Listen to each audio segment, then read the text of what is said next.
Tuhan, mungkin Anda sudah biasa ya mendengar hari H. Namun sekarang mari kita berbicara mengenai hari K. Apalagi ini ya? Ini merupakan singkatan dari kunjungan.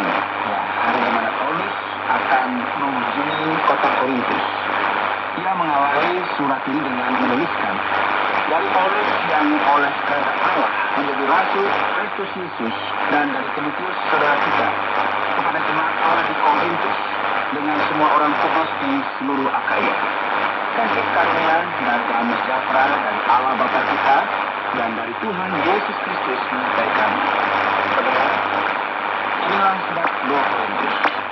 Mengapa ada surat ini? Setelah kita memperhatikan surat yang pertama kepada jemaat di Korintus ini, masalah yang ada di sini sangat kompleks, saudara. Beberapa ahli bahkan mengatakan bahwa sebenarnya ada 4 surat yang dikirimkan kepada jemaat di Korintus, namun hanya ada 2 surat saja yang diinspirasikan oleh Roh Kudus. Dan tentunya dicatat dalam kita. Mari kita kembali sejenak pada Korintus yang pertama, pasal 16 ayat 8. Kita bisa melihat bahwa Paulus menuliskan suratnya yang pertama ketika ia berada di Efesus. Sejak itu, ia melakukan perjalanan ke daerah Makedonia dan ia menuju Akaya.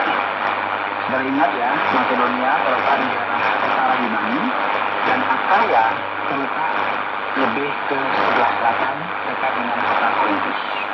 Dari semua yang kita bisa perhatikan, kita bisa melihat bahwa adanya indikasi 6 bulan atau paling lama 2 tahun. Paulus menuliskan surat ini dengan tujuan untuk melanjutkan bimbingan dan orientasinya.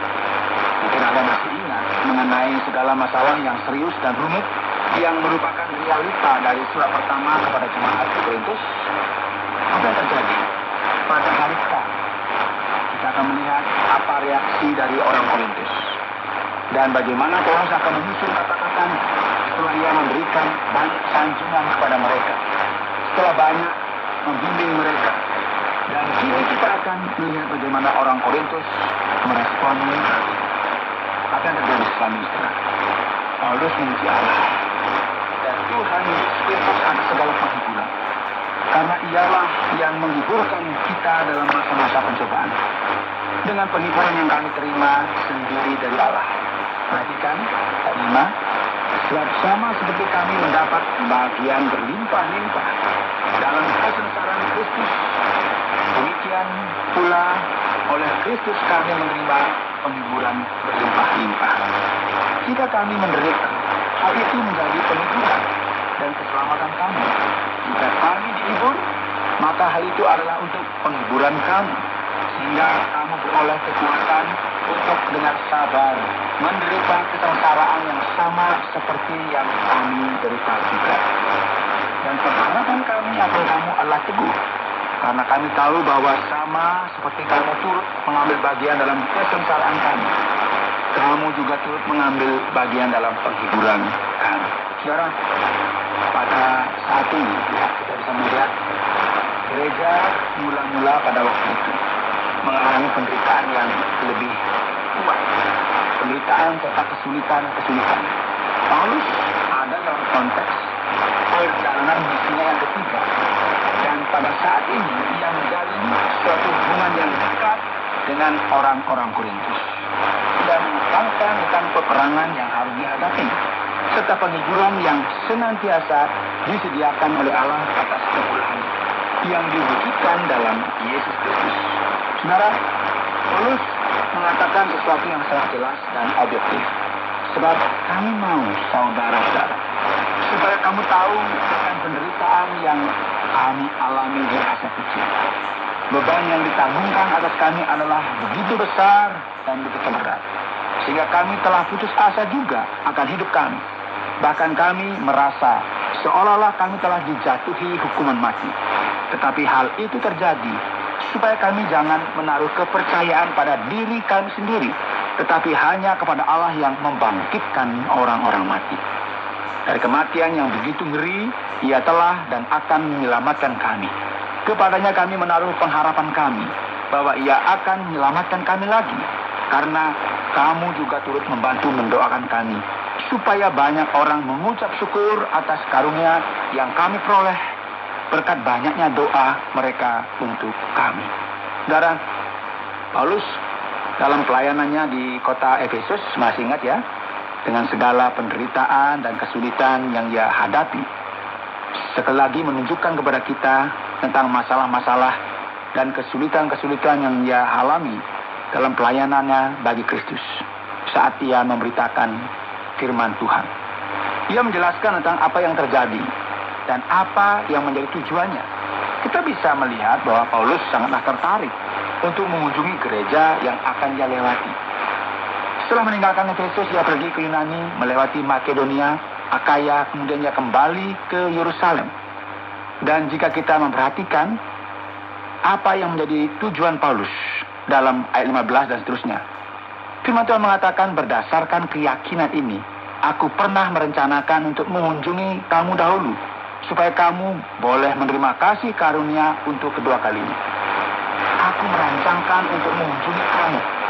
Benar sekali, saudara, ini merupakan harika atau kunjungan. Kemudian aku mau meneruskan perjalananku ke Makedonia. Lalu dari Makedonia kembali lagi kepada kamu, supaya kamu menolong aku dalam perjalananku ke Yudea. Saudara, Yudea yang dimasukkan sini adalah Yerusalem. Jadi, adakah aku bertindak serampangan dalam merencanakan hal ini? Atau adakah aku membuat rencanaku itu menurut keinginanku sendiri, sehingga padaku serentak terdapat iya dan tidak? Karena apa yang terjadi di sini agak membingungkan. Kunjungan Paulus ke Korintus bisa disalahartikan. Ia berkata bahwa ia akan datang, namun kemudian ia berkata bahwa ia tidak akan datang. Jadi, saudara, segala sesuatu yang terjadi memang agak aneh kalau kita mau perhatikan. Kita bisa melihat di sini bahwa persoalan dalam hubungan antara satu sama lain merupakan masalah yang harus dihadapi oleh setiap pemimpin Kristen dan yang harus dilihat secara objektif. Oleh sebab itu, Paulus berkata, demi Allah yang setia, janji kami kepada kamu bukanlah serentak iya dan tidak. Karena Yesus Kristus anak Allah yang telah kami beritakan di tengah-tengah kamu, yaitu olehku dan oleh Silwanus dan Timotius, bukanlah iya dan tidak. Tapi sebaliknya, di dalam dia hanya ada iya. Sebab Kristus adalah iya bagi semua janji Allah. Itulah sebabnya oleh dia kita mengatakan amin untuk memuliakan Allah. Paulus berkata, jangan kita berpikir tentang segala sesuatu melampaui realita yang ada. Harika akan tiba. Aku belum mengunjungi kamu, namun ini semua bukan karena sikapku yang tidak jelas, yang tidak mengerti apa yang aku harus lakukan. Bukan seperti itu.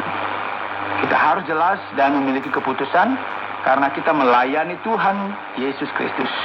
Dan dia menekankan, sebab dia yang telah meneguhkan kami bersama-sama dengan kamu di dalam Kristus. Dan Allah yang telah memurahkan, memeteraikan tanda miliknya atas kita, dan yang memberikan Roh Kudus di dalam hati kita sebagai jaminan dari semua yang telah disediakan untuk kita. Tetapi aku memanggil Allah sebagai saksiku.